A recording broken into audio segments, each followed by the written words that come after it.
नमस्कार, चॅनलमध्ये आपले सर्वांचे स्वागत आहे। आता कर्मचारी होणार मालामाल। 3 ठिकाणाहून खात्यात थेट क्रेडिट होणार पैसा। चला तर पाहूया ही आनंदाची बातमी। त्यापूर्वी चॅनलला नवीन असाल तर सबस्क्राइब करायला विसरू नका आणि नवनवीन अपडेट मिळविण्यासाठी बेल आयकॉनला प्रेस करायला विसरू नका। ही अत्यंत आनंदाची बातमी आपल्या सहकारी मित्रांना शेअर करून व्हिडिओतील माहिती आवडल्यास लाईक करायलाही विसरू नका। सध्याच्या काळात केंद्रीय कर्मचाऱ्यांनाच नाही तर राज्य कर्मचाऱ्यांनाही महागाई भत्त्याची अपेक्षा आहे। तुम्ही जर DA विषयी अस्वस्थ असाल तर ही माहिती तुम्हाला आता उपयुक्त ठरू शकते।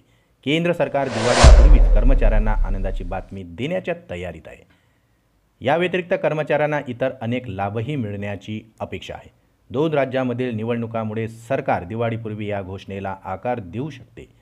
सध्या केंद्रीय कर्मचाऱ्यांना 50% DA मिळत आहे, जे 53% पर्यंत वाढवण्याच्या चर्चाही सुरू आहेत।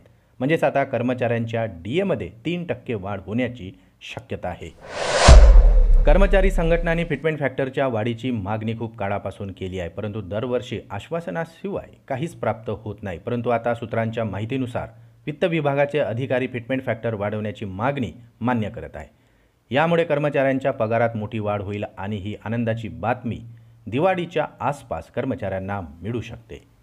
7व्या वेतन आयोगाच्या शिफारशीनुसार आता हाऊसिंग बिल्डिंग ॲडव्हान्स 2017च्या नियमानुसार केंद्र सरकार कर्मचाऱ्यांना व्याजाशिवाय ॲडव्हान्स देण्याची तयारीही करत आहे। माहितीप्रमाणे केंद्रीय कर्मचाऱ्यांना 34 महिन्यांच्या बेसिक वेतनाच्या समान कर्जाची सुविधा मिळणार आहे, ज्यावर सरकार कोणतेही व्याज घेत नाही किंवा व्याजदर अत्यंत कमी असणार आहे। त्यामुळे आता कर्मचाऱ्यांना कोणतीही अडचण येणार नाही। हाऊसिंग बिल्डिंग ॲडव्हान्स साधारणतः व्याजदरावर दिला जात असतो।